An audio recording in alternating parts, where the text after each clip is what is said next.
Welcome to RiskIQ Radio.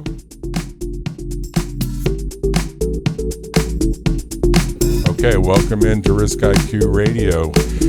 I'm so happy to be here with you again, Brad. And you're just a trooper, and you've been so great in explaining a lot of the fundamentals of both the problem that RiskIQ solves and the way it goes about solving the problem. And you've talked about a few products, and I eventually want to get in a lot deeper about PassiveTotal because you're the architect and the author and the promoter of that product. But tell us, when you get to the next level within the RiskIQ suite, where would you go in describing the next product and how it ties into the overall suite of products? Sure.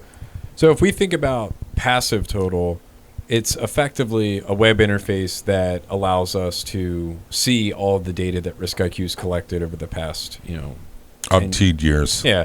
Mm-hmm. Up to, at this point, we can say decade. Yes. But it's over a decade. Yeah. Over a decade. And we continue to collect that data. And so if you think about PassiveTotal as just almost like a raw interface between the data and being able to interact with it. Yes. The next logical, and the whole purpose of that is to conduct investigations. Yes. Analysts come in, security researchers, threat hunters. They come into that system with a question. They want to understand the relationship between something that they've identified as maybe malicious or suspicious, yes, and how it interacts with the rest of the internet and yes, what RiskIQ has seen. And so typically that is someone who's a bit more proactive and sometimes reactive. Yes. But it segues nicely into this concept of understanding what you look like online as a business. Yes. Most of the time, if you're conducting an investigation, you're doing it on behalf of an organization. You probably have some reason of why you're doing it. Right. And so when we go to customers and we ask them, well, what is it that you're investigating? And they say, well, our security operations center got an event that someone received a phishing email and that had a domain inside of it.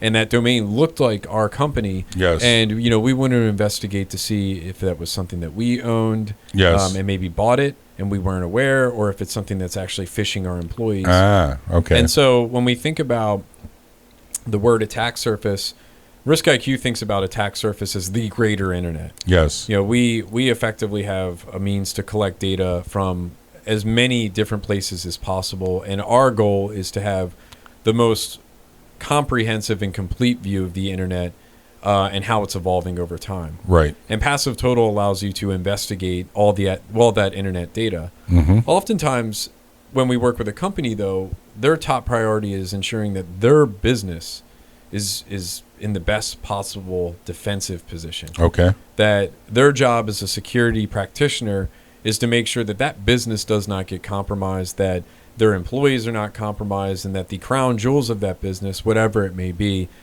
remains safe. Right. And so when we think about that, we're starting to talk about their digital footprint online. Yes. And as we had mentioned in some of the previous sessions here, there's an individual footprint that we all carry, just by using technology and being on the internet. Unless you're my dad, who never gets a credit card Right. and decides to be like completely offline. But the funny sidebar to that is by virtue of just having a family. Yes. That even if he doesn't do it, the unfortunate reality is anyone who your security is just as good as kind of the weakest link around you, right? Yes. Yes. And so your father may not have had a footprint. Yes. But had someone wanted to get to him, he would do it through the family. Yes. So that being aside, when we think about businesses, we think about their attack surface online, and we've already kind of covered here that a business is a bit more amorphous. It's a collection of services and it's a legal entity. It's filled with people.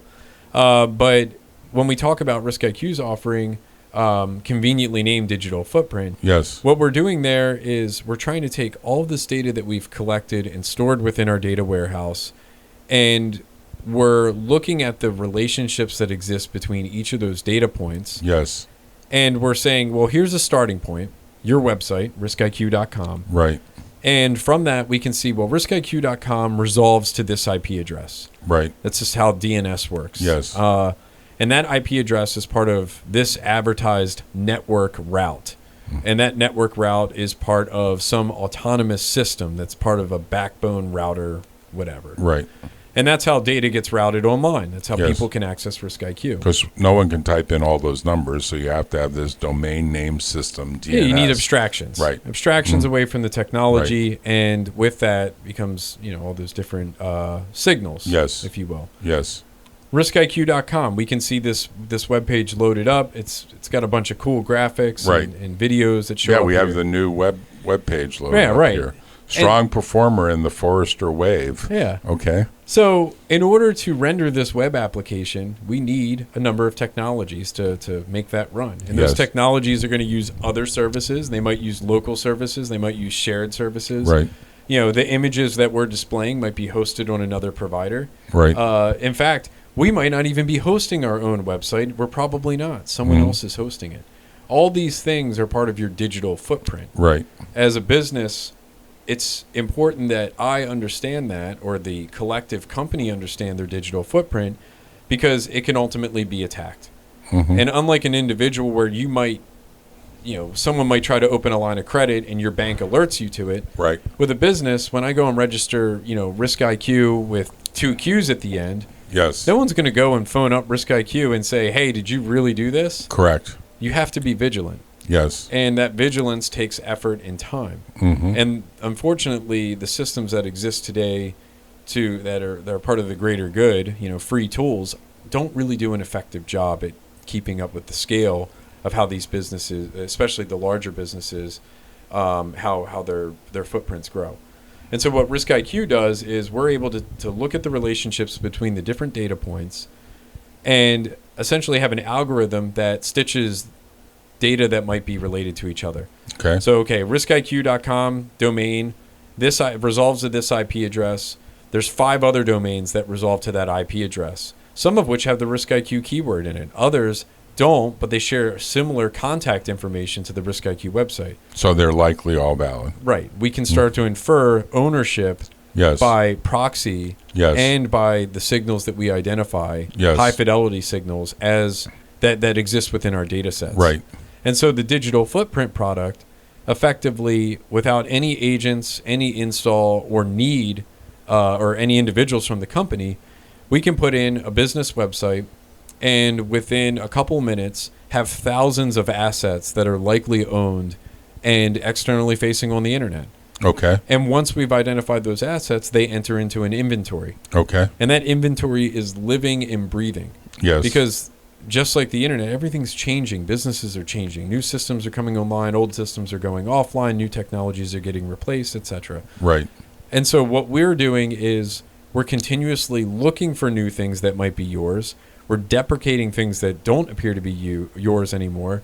And we're going a step further and actually analyzing the technology and the dependencies that you have in order to surface vulnerabilities. So let's use an example, because I think of this often as it's cost the United States billions, if not maybe now trillions of dollars. There's a hack that occurs because of a phishing email to a gentleman who's working for the Democratic Party in the Hillary campaign. This leads to the whole Mueller investigation, WikiLeaks, gazillion different things that have caused a tremendous amount of controversy. It's one email Right. that had presumably one link to a site that was not a Democratic National Committee site. It was some threat actor who was choosing to get a password by suggesting that this password reset had to occur. Right. And that's the beginning of how all of that email data gets sucked out of the servers of the Democratic National Committee in the midst of an election. Right. And Donald Trump somehow finds out about this and says, WikiLeaks, if you're listening, whatever. I mean, I won't repeat all this. It's all historical. It's all in the Mueller report. And it was one email with one link that mistakenly gets double-clicked by a relatively sophisticated guy who's fairly senior in that. And he says, yeah, I got fooled. I think that's the important takeaway from that is if anybody takes away anything, it's that no one is above getting compromised. But I mean, there was no digital footprint, aggressive, defensive thinking by the Democratic National Committee going into that. I would guess that if they had a really there may have been. You think so? You think it slipped through the cracks? That's the part of the Mueller report that never really surfaces, which is what precautions could have been taken, what should have been taken, who dropped the ball, what mistakes were made. I'm trying to remember the name of the senior guy who actually got that email. I'm sure we can Google and figure out his name, but he's the beginning of this story. Yeah, I guess that from a practitioner standpoint, even I've been fooled, right? Yes. So some days you're tired, the stress of a campaign. Yes. There's a number of different factors. I mean, the guy could have just been having a bad day and just, had a lapse in judgment. Yes. So I don't necessarily look at the individual per se as much as I look at the fact that what that case shows is that almost anyone, even someone sophisticated who recognizes they might be a target, especially by a foreign adversary, they could be compromised. And the important thing is to have some level of resiliency such that if a compromise did occur, that individual would not have access to, or that his or her emails could not be immediately downloaded and taken away out of the system without some administrator being notified about it. The gentleman's name was Podesta. I just quickly looked up. It's Podesta's email hinged on him not seeing that there was some fake account reset appearing to be from Google. Right. It was a phishing web page. I mean, it's a classic thing, right?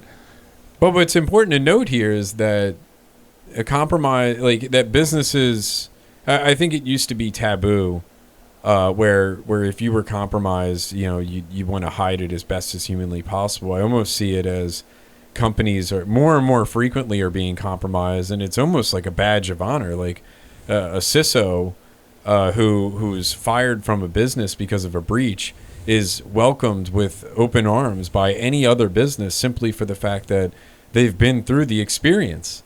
Right? I got to read this, though, because I didn't even realize myself that this was the true story. When the phishing email first arrived, Podesta referred it to a number of aides.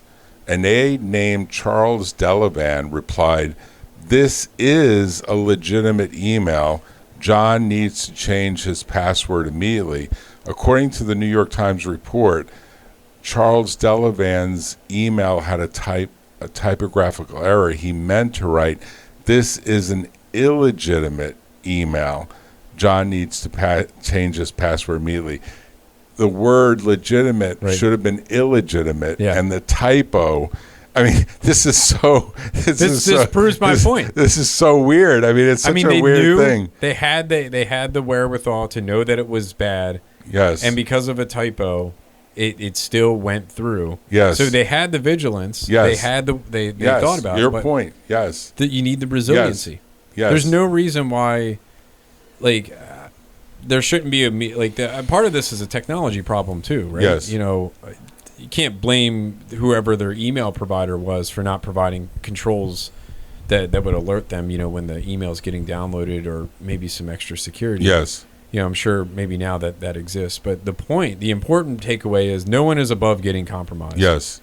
People like to say it's not if, it's when. Sure. Right? It's going to happen. Yeah. I think any well-intentioned or funded adversary can ultimately get into a target. And more importantly, let's look at it from the flip side. My experience in doing espionage research. Yes. A single individual can burn millions of dollars in a foreign government's operations simply by pulling a couple threads using tools that RiskIQ provides. And that's crazy to think about. Yes. An individual on the weekend, bored, looking for something to do, identifies something that's slightly out of the ordinary, and then goes and unravels that, publishes it online, it gets picked up by the Associated Press or wherever else, and all of a sudden there's finger pointing at a foreign adversary who now needs to get rid of that infrastructure, all the personnel behind it, all of the data, and start anew. It's scary. It's scary to think the consequences can be that dramatic from very little effort and very little expense. And so one compromise within a business, this is why it's important to understand, one of the taglines that we have at RiskIQ is knowing is the best defense. Yes. And so that lack of visibility of what you own as a business on the internet becomes a huge liability.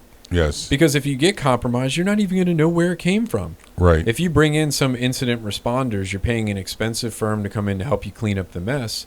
And you say, well, here's all of the assets that we know about. Yes. And it just so happens that you only know about 30% of them.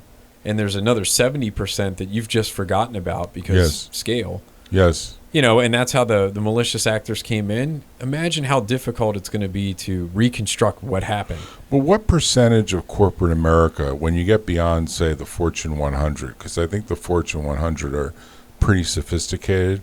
I'm not sure the Fortune 500 are, but let's just go beyond that to like the Fortune 2000. Do you think they all get it, that this hygiene and this sort of knowing is the best defense is a mantra they should be repeating often?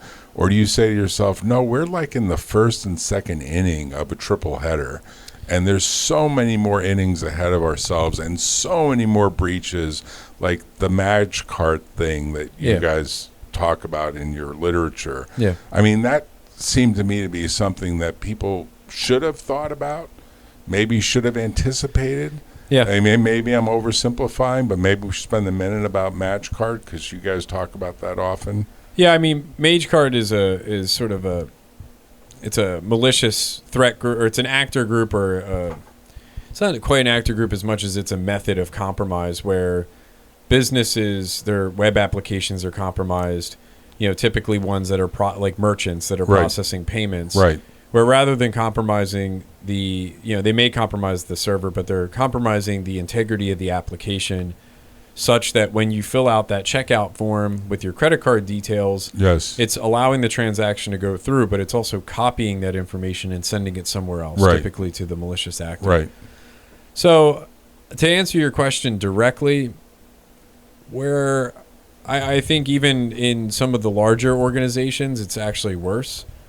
My personal take on this is that absent that regulation, I think most businesses recognize that they need to understand what they own, but at the same time, they look at it and they go, "Well, no one's going to compromise me. I'm not going to be that problem." And then when it happens, they have to spend usually millions of dollars in order to get out of that hole. But what used to be something that I think would really damage the brand, has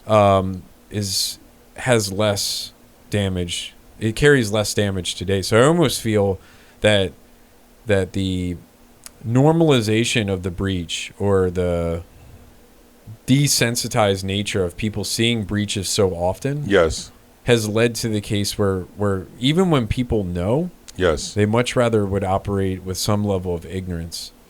Oh, ignorance is bliss. Yeah.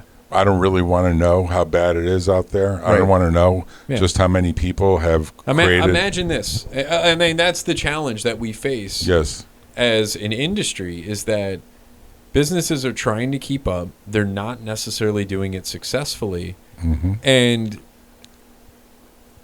it's hard. Yes. I think it's an easy concept to frame in their mind, but it's really difficult to keep up with. Yes. And with budgets that don't always extend and tools that don't always have the right capabilities, it can be difficult. What we find with our products is that they, at least for digital footprint, where someone's managing those assets, it does tend to get purchased by a more mature business who really cares about this. And, trust is a big equity for them, that they need to maintain trust in order to kind of continue doing business. So that's like all banks. Right. I mean, it's all financials, it's technology companies, it's people who collect information from people, insurance it kind of runs companies. The gamut, right? And those people are typically regulated in some form. So you think the regulation is part of the driver? I fundamentally believe it is, but unfortunately, like, regulation has typically led to checkbox compliance where they don't have enough teeth. Yes. I think we're at an interesting influx right now in the information security industry that we're in this very loose way of you should be doing everything you can. Yes. And there's a lot of platitudes when a compromise does occur. Well, we take security seriously. We are doing everything we can, when in reality that's probably not the case. Right. And it's easy to say this as a vendor, so I'm not saying that it's easy, but Right. it's necessary in some form that businesses are going to need to change. And I think absent regulation, we're going to be hard pressed to find that. I mean, I think of it as if you're going to be a Facebook, you're going to have to be in the business of security. Like Absolutely. you can't treat your business, you can't treat security as an afterthought. Your core competency is security. Well, let's relate this back to law. Yes. GDPR. Yes. The European, I guess, Commission. Yeah. General Data Protection Regulation. Right. So what GDPR does is they basically reframe this concept of PII, personally identifiable information, as being something that warrants a level of protection. Correct. That in order for you to collect an email address or IP addresses or things about an individual, you now have to demonstrate a level of security to safeguard that information. And then get rid of the information. Not only safeguard it, use it, and then get rid of it. Correct. A little bit like you get to take the snapshot, but the snapshot doesn't get stored anymore. Right. And so think about, all of a sudden when regulations like that get passed, and that regulation could have been written better. Yes. But I understood what they were trying to achieve there. Yes. It's good. It's good for the greater internet. It's hard for businesses. But the important takeaway is that overnight, after that regulation was passed, everybody had, regardless of your business, became someone that had to care and think about security. Okay. Not just Facebook, but anybody who was collecting information, that's now a liability. Right. Think back to the days of PCI, when that payment card standards passed. Yes. That would fine someone for losing credit card information. Right. What you saw after that regulation was a shift in liability. Okay. Vendors who would handle their own transactions and store the cards in databases realized, wow, this is a can't do that anymore. Yeah, I'm going to go to MasterCard, Square, Visa, whoever, right, and I'm going to let them do it, and I'll pay the premium for them to run that transaction. As a result, I now don't need to be regulated in that way. Okay. Some Elizabeth Warren type super regulations, because some people wince at hearing, wow, we're going to have like this ginormous new federal bureaucracy that like some super new FBI that's going to be the DBI, the Data Bureau of Investigation or something like that. Right. That goes out and says, hey, you're not in compliance, so we're going to shut you down. And that's going to be the instigator for change. I don't know. To be honest, like when I know most people cringe with regulation. I think with anything, there's a balance, right? Yes. Today, what exists is it's a little bit of trust with little verification. Yes. And most businesses that suffer compromises are typically walking away with a hand slap. Yes. Relative to their bottom line, it's not costing them much. So your point is even that $5 billion that the FTC fined Facebook with, that's a drop in the bucket. Right. That's really not going to change behavior. Yeah, let's think about that. Like, if I'm not appropriately incentivized to invest in security, let's say that it costs me $1 million to invest in security, and I don't get compromised. Right. Well, what happens? Like, it's $1 million supposedly down the drain. Well, 5 years goes by and nothing happens. So it's $5 million kind of put away into nothing in theory. And I suffer a breach, and maybe that breach only cost me $3 million to actually go and handle. And because it's less taboo, people recognize like it's a badge of honor, and now we'll take it seriously and we'll build a program. Right. If you're looking at the business side of this, one has to wonder, like, okay, no one's forcing me to do it. I could say that I'm supposed to do it, but the reality is, like, operational costs, it's cheaper for me to deal with it afterwards and react than it is to invest. But if you're a company and you're aware of RiskIQ and you're aware that there are products, is the major problem not so much the expense of buying the product, but the people there have to be people that know how to implement it. Like, it's not just buying the product, pressing a button, and all of a sudden you're protected. There's like a whole regime that has to follow, right? Yeah, I mean, fortunately for us, like all of our products are delivered in the cloud. There is no software that needs to be installed per se. There's no agents that need to be managed. But it is not a set it and forget it type solution. Right. And I think what's important to note here is that the products that we provide, specifically something like Digital Footprint, where we look at your attack surface and inventory all of your assets, is that it's your stuff. Right. It's not RiskIQ's stuff. Right. We didn't decide that you own all these things. Right. And so as a business, all we're doing is giving you the means to identify that and shrink it. Right. Or apply some level of risk tolerance on top of it, or mitigating controls, whatever that may be. And so I think a lot of people, and this is not something that is just unique to RiskIQ, it's every vendor really is largely not a set it and forget it. It's very rare. Right. There's typically some level of support needed to maintain that, and that's just part of running a business. Right. Just as much as I need to file my taxes every year in order to be within compliance to continue doing business, I have to run a security program and ensure that I am doing everything I can not to leak data all over the place or lose my source code. Do you think the future, if we put on the goggles and said, hey, let's look out to 2030 or 2040, 10, 20 years from now, there will be some type of set it and forget it? Because I could tell you, in a law firm environment, lawyers want to believe if I buy Office 365, Microsoft is going to protect me. They really want to believe that. Or I go with the Google Cloud and I get the Google email, and obviously it didn't really work for the Democratic National Convention. They apparently had their stuff on Google. Sure. But they want to believe if I buy into a suite of products from a vendor, the vendor is just going to provide everything for me, and that's baked into the monthly fee per user. Is that wishful thinking? Obviously today it is, but can you imagine the next 10, 20 years? The expectations are only going to grow further that somehow the world should be safe. But are we fooling ourselves? Is that just not the way to think about this stuff? When you put on your futurist hat. The futurist hat in me says, I mean, I think about this from the standpoint that we just crossed into the new decade. Yes. And it had me reflecting on my past 10 years. Yes. And that's my career. Yes. Right? Like that's most of what happened. You know, my from introduction and you said Windows 95, man. You were there. It just happened in the last 25 years. Right. So it's crazy to think about just how much things have evolved in the past 10 years, and not only in complexity, but just the attacks that have taken place. You know, to think 10, 20 years out, I have to believe that we're going to get to a safer state. But the beauty in security, an irony, the job security that's created by the security industry is that you create a bigger mousetrap, or I'm trying to think of that phrase, but there's always going to be the threat was always going to evolve, right? There's always going to be a level of sophistication. It's a cat and mouse game. We get better at detecting things. They change their tactics.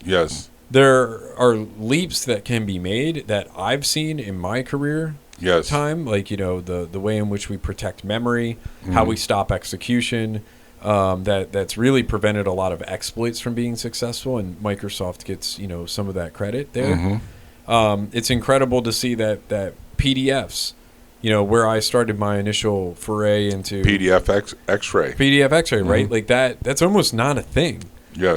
What used to be hundreds of thousands of documents being sent out all over malicious intent. Oh, Adobe's fixed the product. It's not that they fixed it. It's just it's evolved. Okay. They did make changes to the product that really raised the barrier to entry to exploit it. Okay. But beyond that, people found that as that cost got raised, they went and basically identified a lower cost option. Okay. There's always another thing that's going to happen. This will never end. So we're in a whack-a-mole area, and the real question is, do you stay ahead of it enough not to have some sad story told about how you got hacked and it destroyed your multi-billion-dollar campaign to become the first woman president of the United States, right? It's not staying ahead of it, though. That's the fallacy. That you can stay ahead. You can't. It's better to plan for the not if, but when. Right? Okay. The business resiliency. Okay. That if I build a business that assumes that a compromise will occur, Yes. what steps could I take to ensure that if Podesta's email got compromised, Yes. how could I limit the damage that gets done? Is there a security control that I could activate as an administrator that says, don't allow anyone to download emails, period? Okay. Right? That is a resilience control, Right. That Right. had he been compromised and that was set, Yes. would we be looking at the same outcome that we're looking at today? Right. Maybe not. Right. Now, of course, the actors in that case would have pivoted and they would have done something else. Right. So there's no solutions perfect. But if you change that way of thinking, all of a sudden, like, it becomes more tolerable to get So let me ask a question as we wrap up, because I've been studying this, and you don't know this, but I recently taught some classes on e-commerce and intellectual property in Moscow, Russia. Mm-hmm. And one of the things that all the Russian MBAs and Russian lawyers and Russian professionals that attended those seminars said to me is, Putin is going to create a separate internet for Russia. Sure. Essentially is going to firewall out an internet that is just for the Russian Confederation, whatever that ends up being, because he's got, according to them, some view that maybe the future is some USSR aggregation of countries, like the way the EU is a group of countries and the United States is a group of states, right, and so on. And it's like going back to sort of a view that, wait, isn't that what Russia just collapsed? Or does he really want to go that way? And he's going to use his own sort of firewalled internet to prevent outside nation-state actors from threatening Russian security.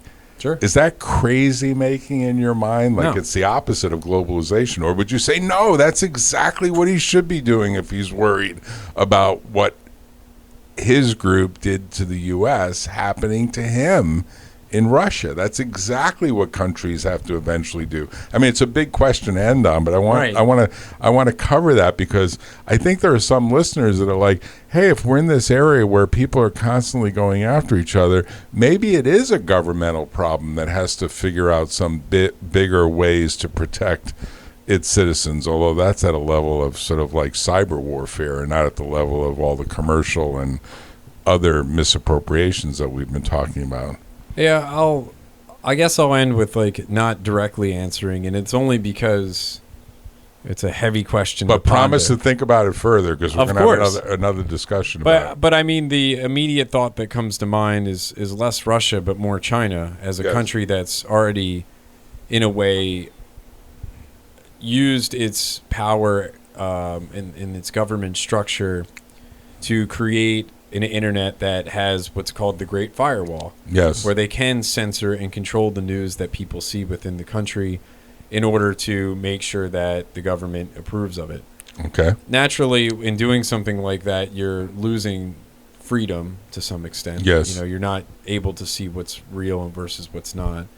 But what's interesting is, depending on who you speak with in China, obviously everyone has unique opinions. But what's interesting is how that oversight, that level of oversight, extends all the way down to kind of daily living in China, to where when you're driving, you're constantly getting photographed. There's cameras everywhere. Surveillance state. It's a surveillance state. Yes. But the way in which it's done is it's not terribly intrusive. It's not like there's cameras in your face all the time. Right. But what's interesting with China is that the people there, or at least some people, so there's two different sides of the argument. One is that the government squashes dissent and uses it as a means to abuse the people. A la Hong Kong. Yeah, sure. Mm-hmm. And then the other side of that is that the people go, well, you know what? I live in China and I trust the Chinese government and I'm happy with my life. I feel more secure now. And I feel more secure knowing that this facial recognition technology will go and catch the bad guy, and I'm living a wholesome life, so I don't need to worry. Right. And so that seemed to have worked out for them to some extent. I mean, the government doesn't appear to be collapsing in any form. There's an insane number of people that live in China in densely populated areas who are successfully starting businesses and Right. competing at a global scale, and getting the same level of respect as a United States business or anyone else in the country. So I think it comes down to the philosophy of freedom of speech and balancing that. It makes it much harder of a target if you have your own internet. If we think who's doing it today, North Korea. Right. North Korea has their own operating system. They do have like kind of a couple outbound internet links that could obviously be cut. That I think Russia maintains some of that. But the reality is, it's a hard target. Mm-hmm. It's a hard target because we don't know what's going on. We only know what's released back out to us. Right. We don't know, necessarily the vulnerabilities that exist because we're not quite sure what their technology looks like. It creates a strategic advantage not only on the military side of doing and conducting attacks, but let's think about China for just one more second. If you grow up under this notion that surveillance is just normal living, Right. think about the databases that you have at your disposal and artificial intelligence and big data and the technology gains and leaps that could be made by having people and that corpus of information. Well, that's suggesting China's going to be way ahead of us on AI then. I would think so, yeah. I mean, that's what it suggests. The big data is so big and so useful. And so they're solving problems on a daily basis that are right. to what would be considered overstepping by the government here. But there, they've had cases where they've caught, supposedly, I obviously can't confirm with that, but that they've caught, people who have committed crimes by going to concerts because of the facial recognition technology. Wow. Right? Or that they were able to identify where this person was by their phone and their car and their license plate and their family and their face. It's crazy. But you think about that and it's hard to...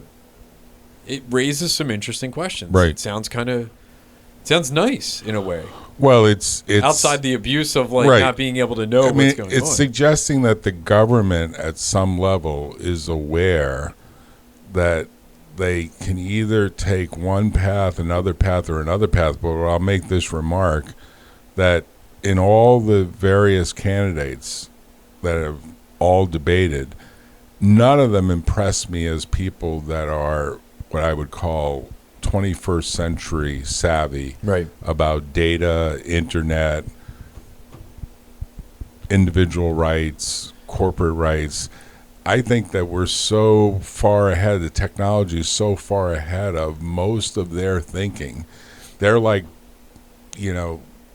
back in the punch card state of programming. Right. They are not thinking the way, say, China and maybe even to some degree Russia is thinking about the problem. Right. So with that, let's wrap up and tell people how they can reach you if they want to know more about either Digital Footprint or PassiveTotal or any of the other products from the RiskIQ suite. Sure. So you can access our resources online at RiskIQ.com.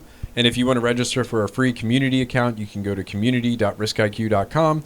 And in terms of messaging me, my name is Brandon Dixon, and my email is Brandon.Dixon@riskiq.com. God, that's so easy, man. That's so easy to figure out. And probably your child now is first name dot last name at I will Gmail. not you reveal. Want to say that, I will right? not. Okay. Operational security. Fair enough. So I'm Jack Russo. This has been RiskIQ Radio. I'm the managing partner at Computer Law Group. We're a law firm in Silicon Valley, both with offices in Palo Alto and San Francisco. We actually take calls by phone still, 650-327-9800, but you could reach me by email, of course, jack@computerlaw.com or jrusso@computerlaw.com. And obviously the website is www.computerlaw.com. Thank you very much. Thank you. Thank you.